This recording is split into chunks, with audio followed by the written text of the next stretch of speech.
résultats financiers. Et ici, je disais que les résultats sont en général équivalents à 215 millions, c'est ce que vous avez dans les bilans. OK? Et le compte de résultat, ça c'est pour l'exploitation de l'entreprise. Ça, c'est la gestion de l'entreprise.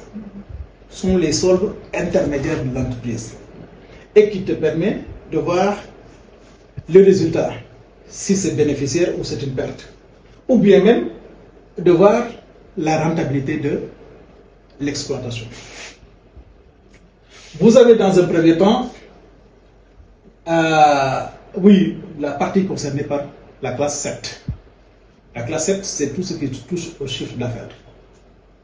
Le chiffre d'affaires, on en a parlé, vente de marchandises. La classe 700, c'est 701. Vente de marchandises. Après, vous avez les achats de marchandises, moins les achats de marchandises, plus ou moins variation de stock. Variation de stock. Donc, après, vous avez une marge commerciale. Marge commerciale. La marge commerciale, oui, donc après les ventes de marchandises, vous avez les ventes de produits finis, c'est 702. Ventes de produits finis, de 1,9 milliard. Travaux, services fondus, c'est le compte 705 et 706. 705 et 706, travaux, services fondus, vous avez 12 millions. Produits accessoires, c'est le compte 707. 707. Donc, et tout ça, A, c'est la classe, c'est 701. B, c'est 702. C, c'est 705 et 706. D, c'est 707. C'est ça qui représente le chiffre d'affaires de l'entreprise. Le chiffre d'affaires de l'entreprise, en principe, c'est ce qui doit être encaissé par l'entreprise en hors taxe. Dans le chiffre d'affaires, il n'y a pas, dans la classe 700, il n'y a pas la TVA. La TVA, c'est 443. Ça entre dans le bilan. Mais ici, ça, c'est le chiffre d'affaires. Ce chiffre d'affaires représente les produits de l'entreprise, minoré des charges. Pour les charges, vous avez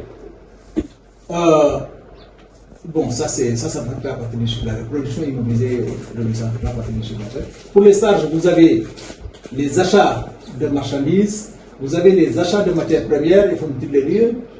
Vous avez les autres achats. Donc, achat de marchandises, c'est le compte 601. Achat de matières premières et fournitures liées, c'est le compte 602. Ici, c'est le compte 603. Variation de stock, c'est le compte 603. Les autres achats, vous avez le compte 605. Et dans le compte 605, vous avez tout ce qui est 605, 100. 605, 100, c'est quoi? Hein? L'eau. 605, 200, c'est l'électricité. Oui, l'électricité. 605, 300, carburant. 605, 400, fourniture stockable. Ok. 605, 500, non stockable. Ok. Ça, c'est le compte. 605, 600, petit matériel. 605, 700, c'est tout ce qui est prestation de service. Et 605, 800, petit matériel.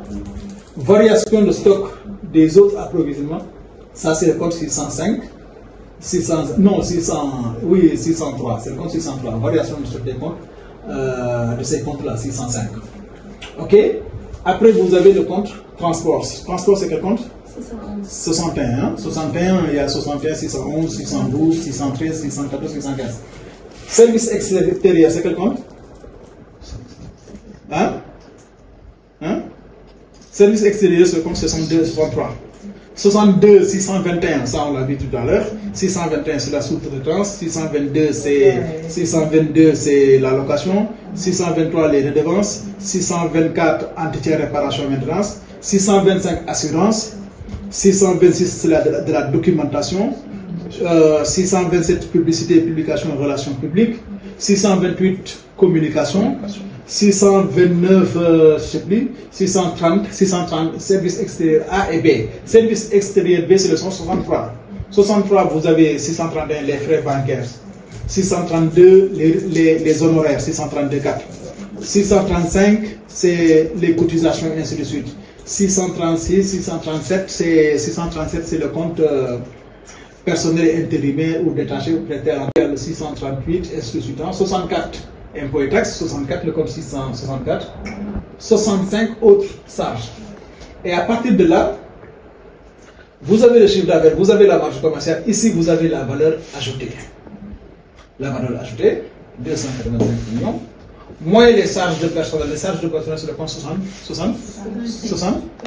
Ah, c'est le compte charges de personnel 66. 66, hein? Donc vous avez le compte 66. Valeur ajoutée moins 66, vous avez l'excédent brut d'exploitation. Et excédent brut d'exploitation, moins les dotations aux amortissements et aux provisions, c'est quel compte? Dotations aux amortissements et provisions 68, 69. Ok? Donc valeur ajoutée moins 66, vous avez excédent brut d'exploitation. Excédent brut d'exploitation moins les dotations aux amortissements, 68 et 69, vous avez le résultat d'exploitation. Les résultats d'exploitation, après le résultat d'exploitation, vous avez le résultat financier.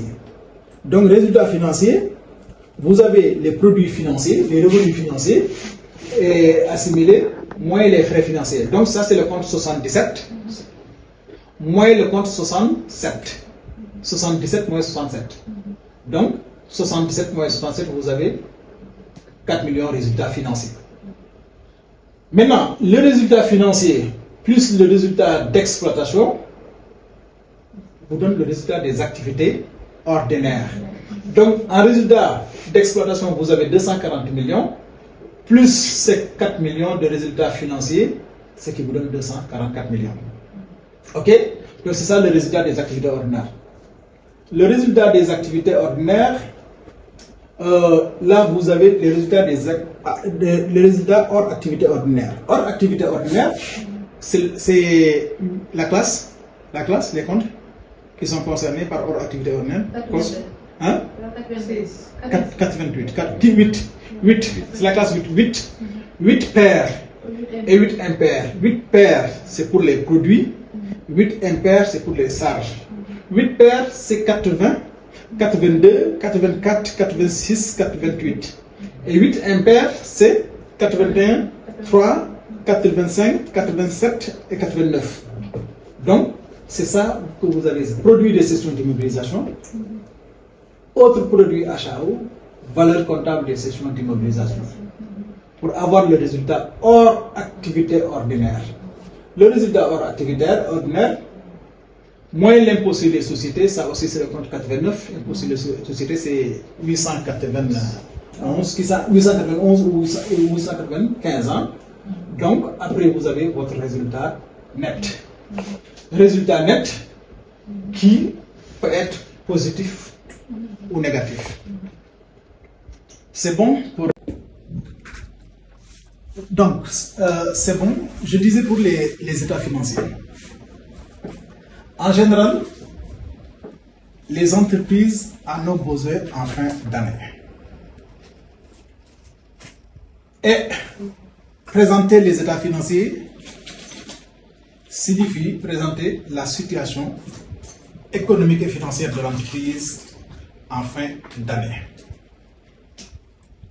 Soit l'exercice comptable est du 1er janvier au 31 décembre, ou bien même le premier exercice peut chevaucher.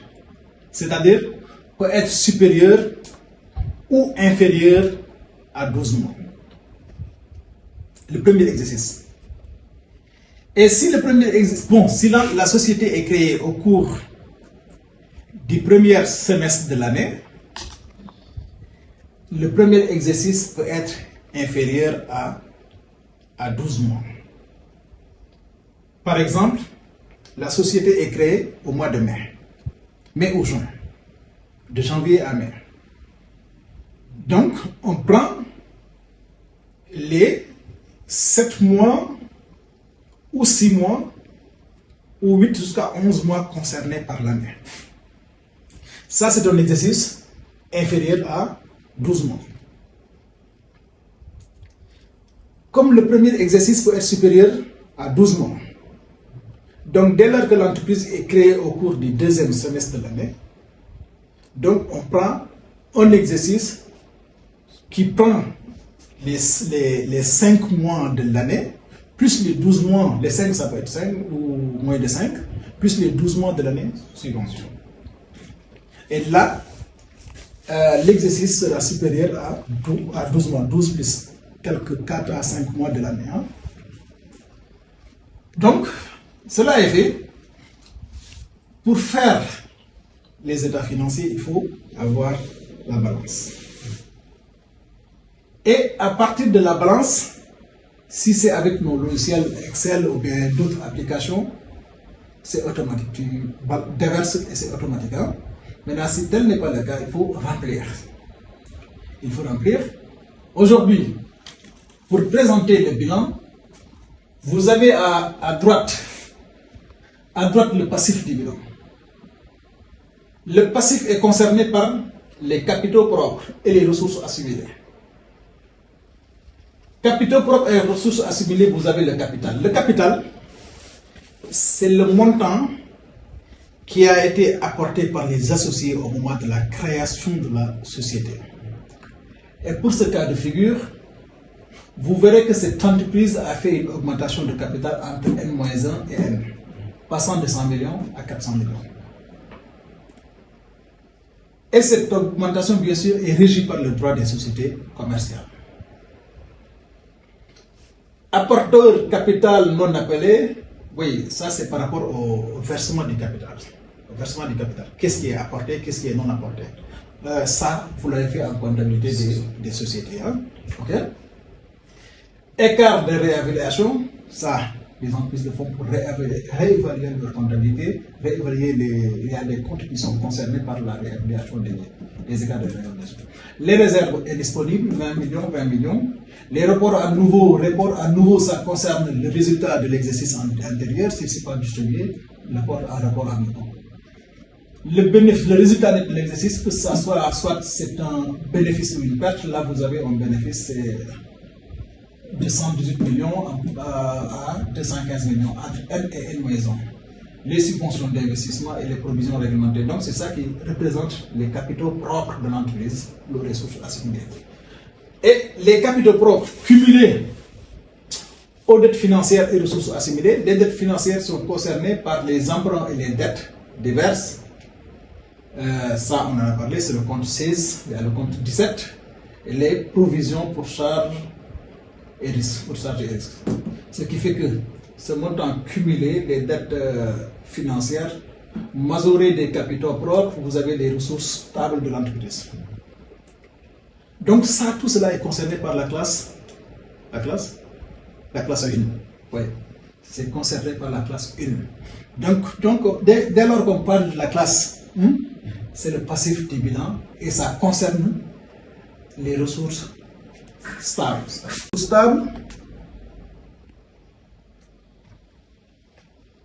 Vous avez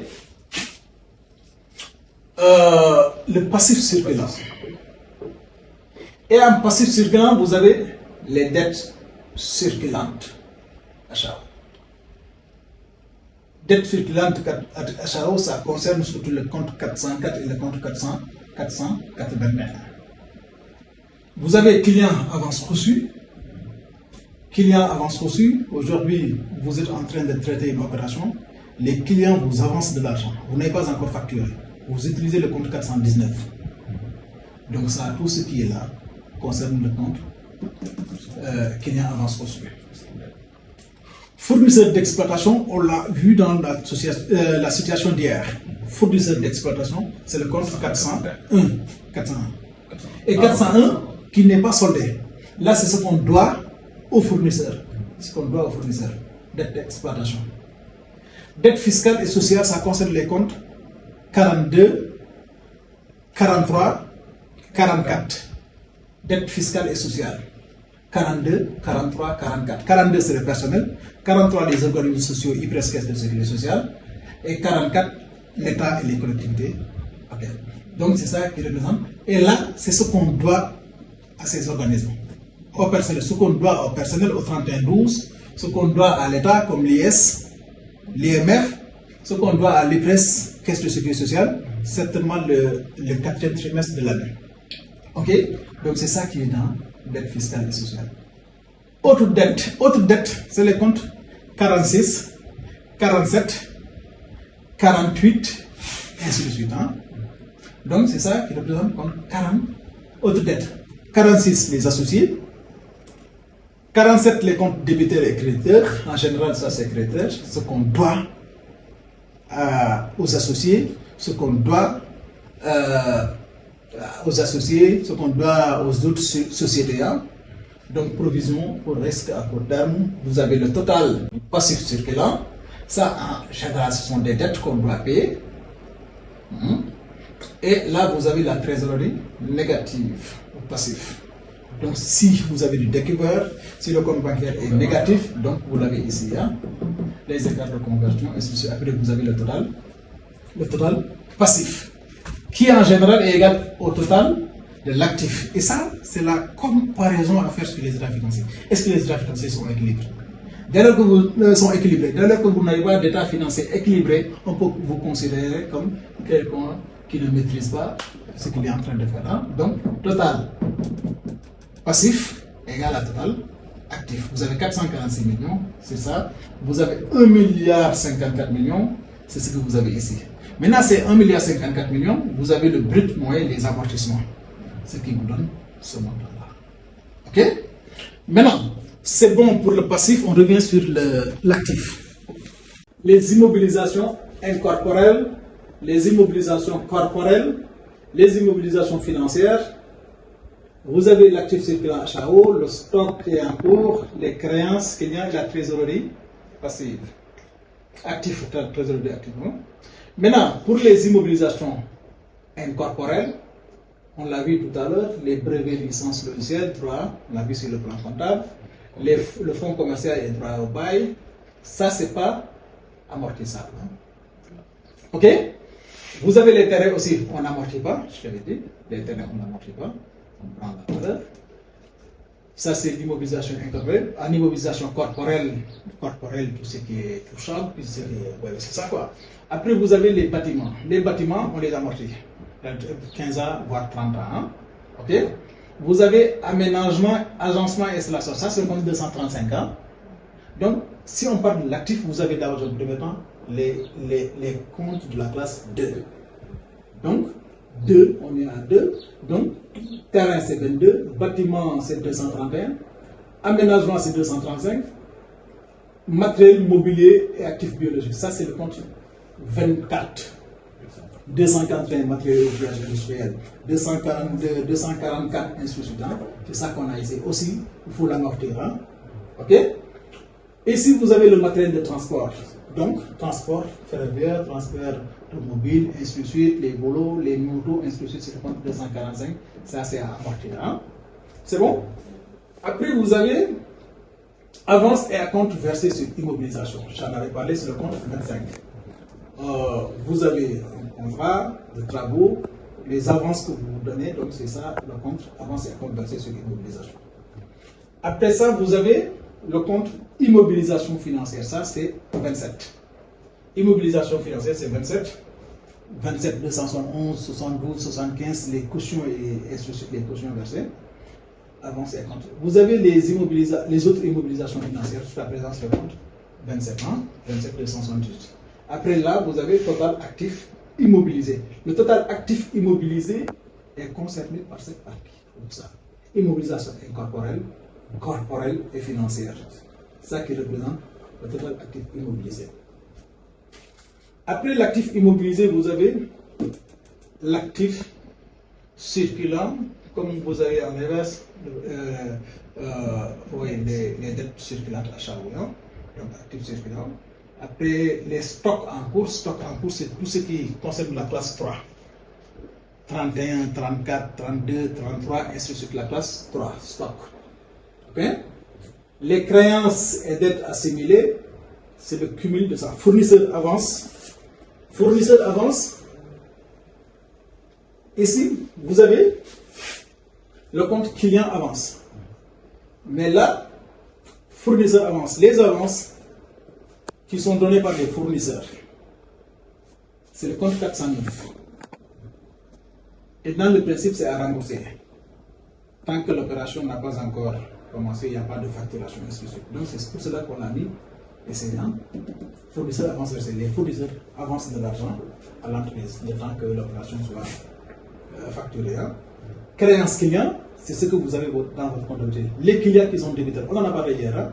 Les clients qui sont débiteurs, c'est des créances à recouvrer. C'est de l'argent qu'on doit nous payer, qu'on doit payer à l'entreprise. Autre créance, c'est toujours les comptes 46, 47, les 47 débiteurs, les instituteurs, 44, les crédits TVA, c'est ici, dans ce compte-là, ainsi de suite, le crédit TVA, j'ai bien dit crédit TVA, ici TVA, c'est ici, mais crédit TVA, c'est ici. Hein. Après, vous avez le total actif circulant. Hein. Total actif circulant, plus la banque, la trésorerie actif, banque, chèques postaux, caisse et assimilé, tout ce qui est en trésorerie, tout ce qui est disponibilité, c'est ici dans ce compte-là, ça va être banque, trésorerie, actif. Après, vous avez les écarts de l'engagement actif, 15 millions, brut, moins amortissement, 1,54 milliard, moins ça. Ok? Donc là, vous avez le bilan. Et ce résultat, en général, les 215 millions, sont l'équivalent de ce qui est dans le compte de résultat. Et le compte de résultat,